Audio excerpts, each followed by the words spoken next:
Kirkland, and welcome to Beyond the Gates. This season, we're going to be highlighting ERDC's legacy of groundbreaking research and cutting-edge technologies. Join us as we explore how innovation continues to drive progress in military and civil works missions. Waterways to ERDC, a united approach. And I'm delighted to be here with Dr. Paul Mlakar and Dr. Bill Marcuson. And they are retired from ERDC, or Waterways. We're here to talk about a lot of interesting facts and some things you will learn about both of them. So the first question, and by the way, good morning. Good morning. Good morning. How are y'all this morning? Hey. We're fine. Good, good. And I love the fact that we're here today talking about these interesting facts, also on the day that we are celebrating the 25th anniversary of Waterways going to the united approach of being ERDC. So we're going to talk about a lot of things about those facts. So first thing is, tell me about yourself and your background. And I'll start with Dr. Marcuson. Well, I was born and raised in Winston-Salem, North Carolina, and went to public schools up there. After high school graduation, I went to the Citadel and then Michigan State, and then served in the Army for a couple of years in Korea. Came back and was at Fort Monmouth, New Jersey, which is where I met my wife. Then went back to school at North Carolina State University. And after graduation from North Carolina State, I came down here to what was then the Waterways Experiment Station. Okay. And I've been here ever since. Sounds great. Dr. Mlakar? Well, I was born in and raised in northern Illinois. Okay. I attended our military academy at West Point, graduating in 1966. Virtually all of my class found our way to Vietnam in the next few years. Right.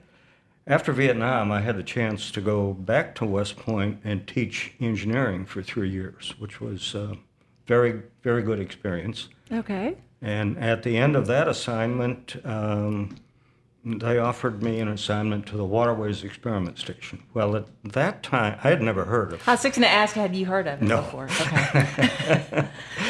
It turns out they had visited my unit in Vietnam. Really? Just before I reported. But I Okay. didn't learn that until years later. Okay. So I was working on my PhD thesis in abstentia, which was in solid mechanics. And somehow Waterways Experiment Station didn't sound that related. Mechanical? Exactly. Well, it turns out my mentor said, "No, Paul, there's other things going on down there. Go down and have a look." And I did, and here I am, like Bill, 50 years later this month. Time flies, doesn't it? It does, yeah. So I need you guys to tell me about your roles at ERDC. And Dr. Marcuson, we'll start with you. Well, amazingly enough, I was a research engineer and then a laboratory director. Okay. And those are the only two positions I ever held out there. But they were long-term positions, weren't they? Yes, I came here, more or less. I came here in 1970, September of 1970. I became a laboratory director in 1981, and I served as a laboratory director until retirement. Okay. Dr. Mlakar? So I came here in August of '73 as an Army captain. I liked what I was doing so much that I resigned and became a civilian research engineer like Bill Okay. in 1974. And I served in that capacity until 1984, when I had a chance to start a new division of a company in the private sector. Still stayed in Vicksburg. Okay. Okay. And then subsequently in 95, division chief position opened up here. I was still here, and I applied for that. So I came back in 95 Okay. as the chief of one of the divisions in the structures laboratory. Subsequently, in 2004, I competed for and received a promotion to senior research scientist. Wow, that's awesome. There's only 45 or 46 of them in the whole Army, and each one is for a specific technical area. In my case, weapons effects and structural dynamics. So, remained here until my retirement in 2015. Okay, all right. But we both still have our offices. You just can't leave, can you? Really. Well, on October 1st, 1998, the orders were signed that converted the Waterways Experiment Station to ERDC and joined 7 separate labs together. You were employees at the time. Can you tell us about why that change happened? I can speculate. You can speculate, okay. Before the consolidation, there was a full colonel at each of the other labs, and they were trying to reduce the number of colonels in the Army, and by consolidating the labs, they could consolidate the colonels, and now there's one. Right. And so my speculation is that was a way to eliminate 06s or colonels in the Corps of Engineers. Okay. Dr. Mlakar?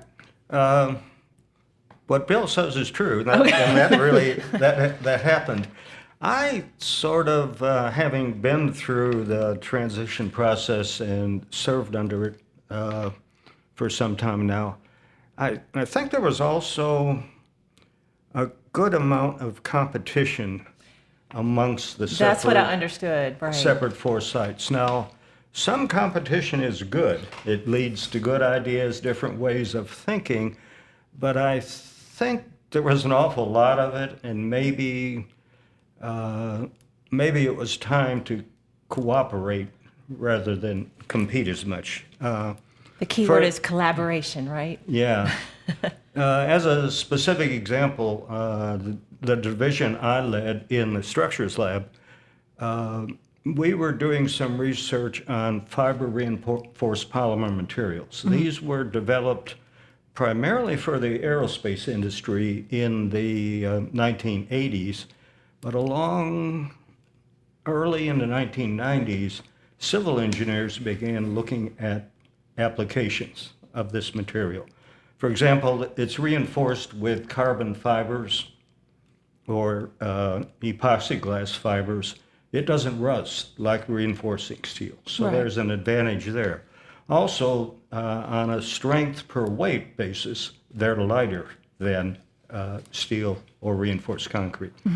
So we charged ahead doing research on that. It turns out our sister laboratory in Champaign, Illinois, the Construction Engineering Research Laboratory, they were doing that too. Okay. As was even a small group at our Cold Regions Research Laboratory in New Hampshire. Right. And this was, I want to say, up until the late, 1998. This was done in competition more so than cooperation. Right. Right. So that's a pretty good reason to make the change. Yeah. So for those people who were working in the labs at the time of the reorganization, how did the change affect you? Very, very, very little. Okay. I think it led to what I would call certainly increased contracting. When I came here early on, we had a soil mechanics laboratory, and we would do $500,000 worth of testing for the New Orleans district. That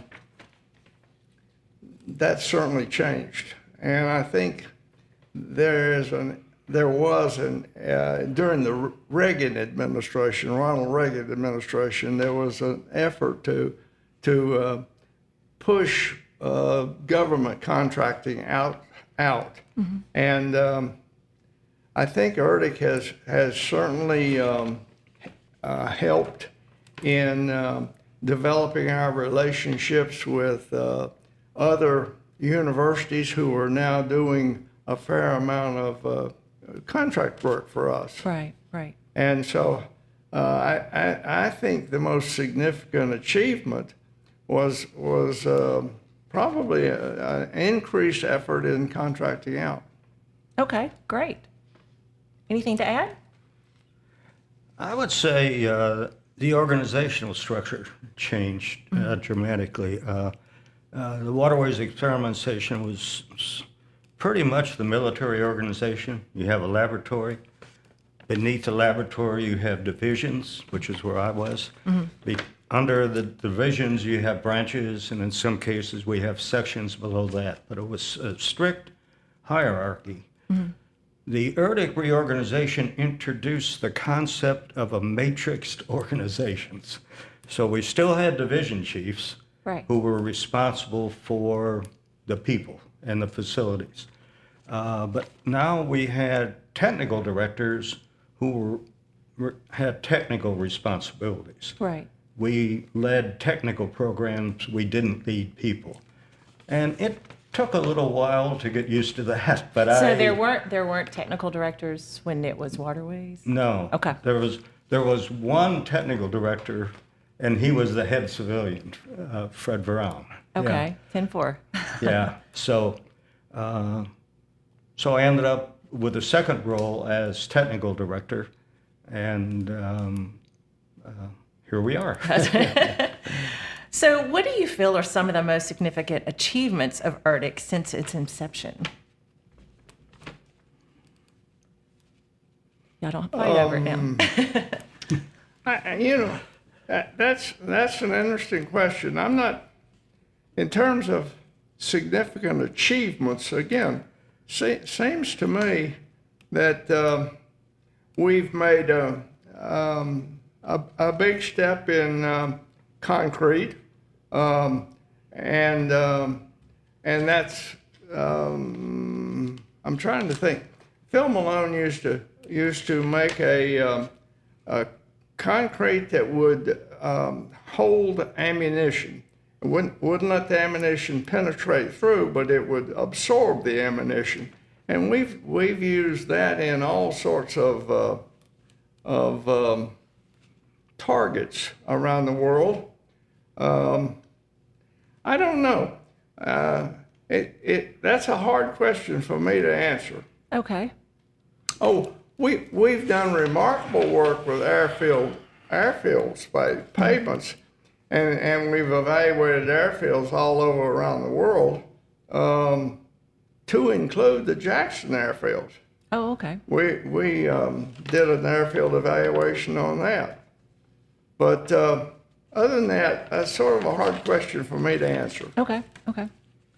There's a lot of things like that. If I had to say one thing, at least in the structures part of the new organization, I think we have grown to be the leader in protective structures. Mm-hmm.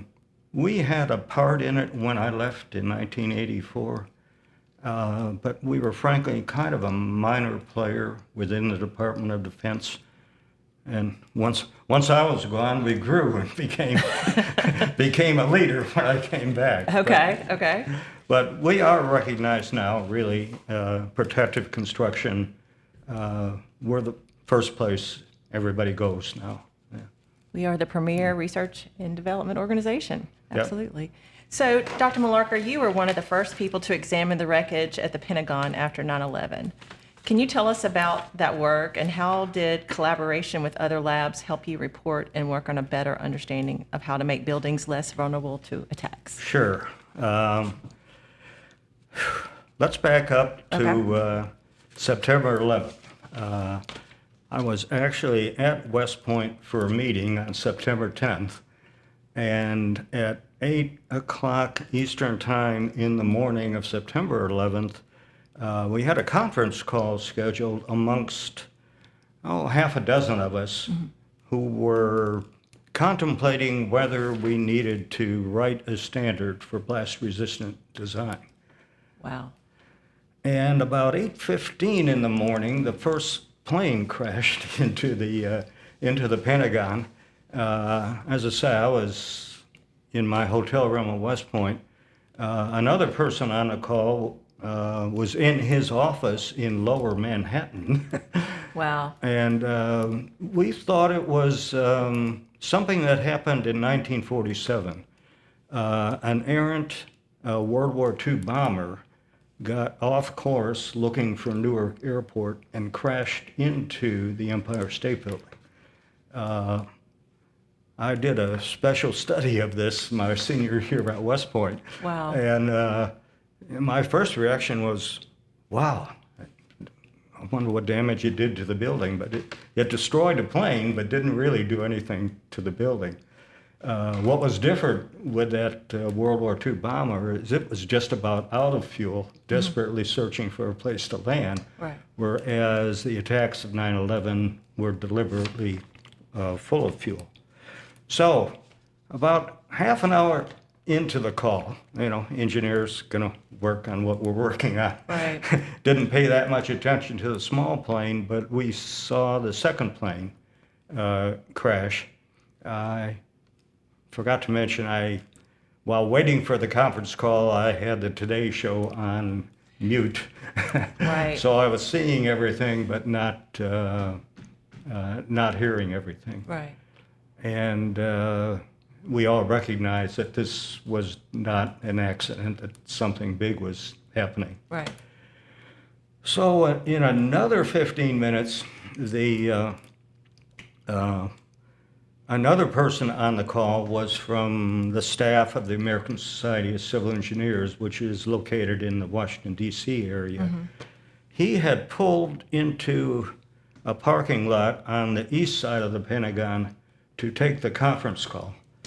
And he interrupted and said, guys, something has just happened on the west side of the Pentagon. He could see the smoke from that crash, but couldn't really tell what was going on. Well, even we decided at that point that maybe we should suspend the conference call and come back and so on. So going from there, that afternoon, ASCE organized a team to study what exactly happened at the World Trade Center. Not that we're going to design buildings to resist airplane crashes, but is there something to be learned there? And they also wanted a team to study the Pentagon, and they asked me if I'd be willing to do that, and I agreed and immediately began checking with our headquarters in Washington, and we decided, yeah, we want to do that. So, so all this is Tuesday afternoon. On Thursday afternoon, headquarters said, okay, come on down. That's soon after? Yeah, that's soon after. So I actually got in the building for the first time about midnight on Friday, and spent really the next 2 weeks kind of just collecting information, information about the plane, information about the building, and so on. We, not only the other labs here, but really the whole spectrum of people that belong to the American Society of Civil Engineers, engineers in private practice, contractors, and so on. There was a role for all of us in collecting this information. We finally got our report together really after about 6 months, when the security people in the Pentagon raised concern about the report.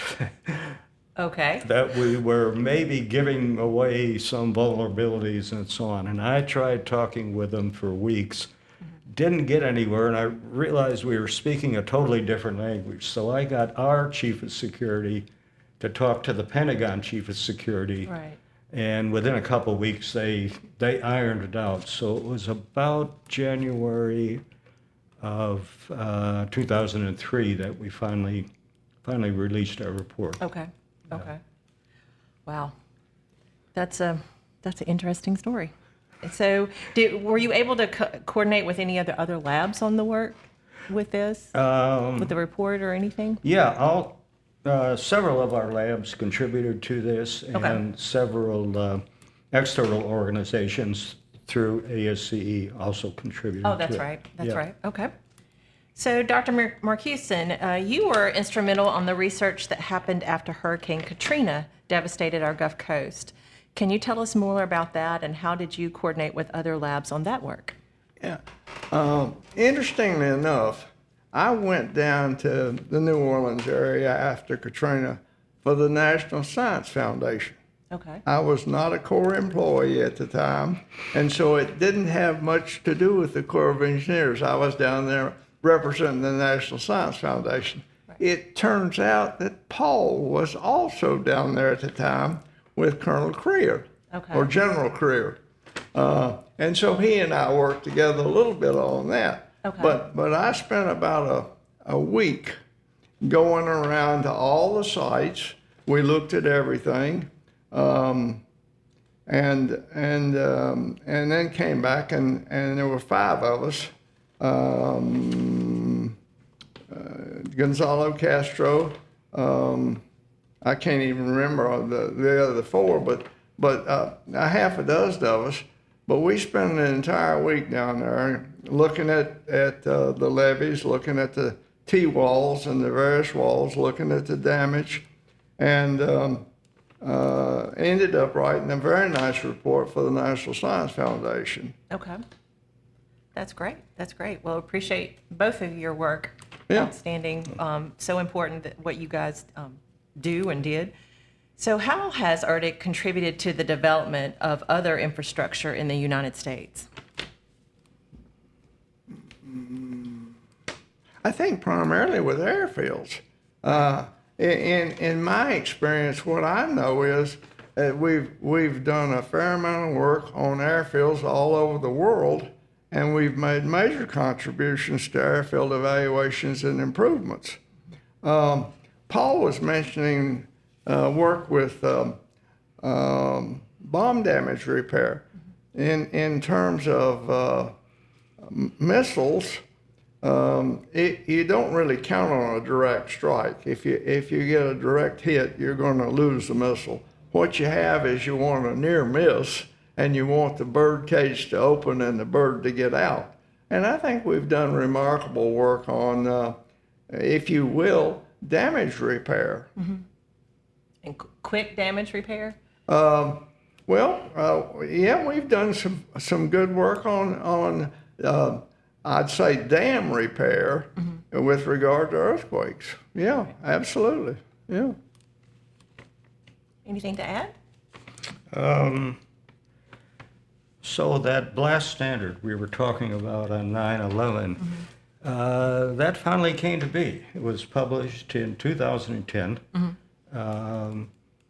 Broadly, contributions from the entire civil engineering profession, but the Corps of Engineers kind of at the lead Right. in that. And I would say that's a contribution. We were no longer, as of about 2010, we were no longer a small player in Right. blast-resistant design, but kind of the go-to source. Yeah. And I'm sure that those reports and all that are referenced a lot Yes. in research Yes. and several things. Yeah. So as a part of the ERDC organization, how are you able to collaborate with other government agencies, academic institutions, and private sector organizations to achieve your goals? Paul, you want to go first? Yeah. That has been strongly encouraged. Universities, private industry that has ideas that we might not think of here or might be ahead of us. There's all kinds of that going on right now. If you look at the budget of the ERDC today, and the number of people we employ, we we don't pay our employees enough to spend all that money. To get that accomplished, it's got to be broad participation from industries and academia. Yeah. So the famous saying, teamwork makes the dream work, right? Yeah. Okay. I think it has helped develop a network. And we used to have what we called interagency meetings. This would be with the Bureau of Reclamation or Tennessee Valley and that sort of thing. And sometimes they'd be held in Knoxville, or sometimes they'd be held in Vicksburg, or sometimes they'd be held in Denver. But at one time, I thought I knew the person behind every major desk in this country, and you could call them up and talk to them on the phone and all. Well, that's cool. And it was really something. And I think ERDC and the Corps of Engineers has played a big role in just helping people develop networks. It certainly helped me. Connections. Yeah. Very important. Very important. Partnerships, very important. Exactly. So can you provide any advice or tips for the future workforce of ERDC? Yeah, I was thinking about that. Seems to me that people need to ask themselves, what do I want to do? Why do I want to do it? And what am I prepared to sacrifice to get it done? Okay. And if you sit and think about that, it'll help you a great deal. Okay. Anything to add? Yeah, sort of to complement that. We are complimenting each other. I'd encourage our rising talent to get out and see what else is going on in our different laboratories. It's easy to get so focused on what you're doing that you're doing that well and that's it. But I've been served well by taking the opportunity to get out and see what's going on in the environmental laboratory, right. to see what's going on in coastal and hydraulics laboratory. Every now and then you pick up an idea that you could do what they're doing. It could also apply to what you're doing. And another advantage of this is all across town, people read your news articles, listen to these broadcasts, and a neighbor or friend will ask me a question about something I'm not directly involved in. And it's always nice to be able to say 20 or 30 seconds and be aware of those other things that are going on. Right, right. Well, just like you referenced, it's so fun to get to know people, researchers and engineers on this radio show, and to learn what they do. Yeah. And again, can reference and go, oh, wow, I had no idea. So it's fun, like you say, to branch out and learn about the labs and what they do. Yeah. So you both have had a long and distinguished career at Wes and ERDC. So can you share one of your favorite memories with our listeners? Sure. Okay. We had, in the 1970s, we had something called the Soil Mechanics Advisory Board. Okay. And it was composed of 7 or 8 members, but these were giants in the field. And members of it were Wendell Johnson, and he's really the Corps of Engineer guy who designed most of the dams on the Missouri River, mainstream dams. Arthur Casagrande, George Bertram, Ridge Barron, John Lowe. He was a senior partner at TAMS and also the chief engineer on Tarbella Dam in Pakistan. And Stanley Wilson was with Shannon and Wilson. And to sit in meetings all day long with them and then go to dinner at night and that sort of thing was just a wonderful experience. And I got to meet people on a one-on-one basis that were just hallmarks in engineering. I like that phrase. Hallmarks in engineering. I like that. Dr. Mlakar? Yeah, so back to 1998 when ERDC was created. At that time, the engineering department at West Point, thanks to a gift from graduates, had established a chair, endowed chair in civil engineering. Mm-hmm. And they approached me about possibly participating. Okay. And as I came back to, I guess it was now ERDC, and raised this idea, the head up in Washington said, we've got a big task ahead of us to get reorganized and going. Really be better if you were part of that then. Okay. At West Point at this time. So that was 1998. Along about 2010, it finally happened. I spent my last 4 years really splitting my time, half still with the ERDC here, half at West Point. Mm-hmm. And my goal, our goal, was to get the ERDC staff involved in the curriculum at West Point, mm-hmm. and vice versa, get the faculty at West Point involved in our research and so on. That's great. And that worked. And in fact, in breaking news, 4 cadets whose research project I sort of monitored during this time, they just received a patent. That's fantastic. And further to that, there were 2 young majors who were junior instructors up there at the time I was in this endowed chair.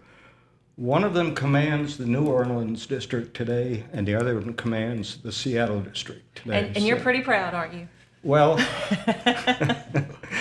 let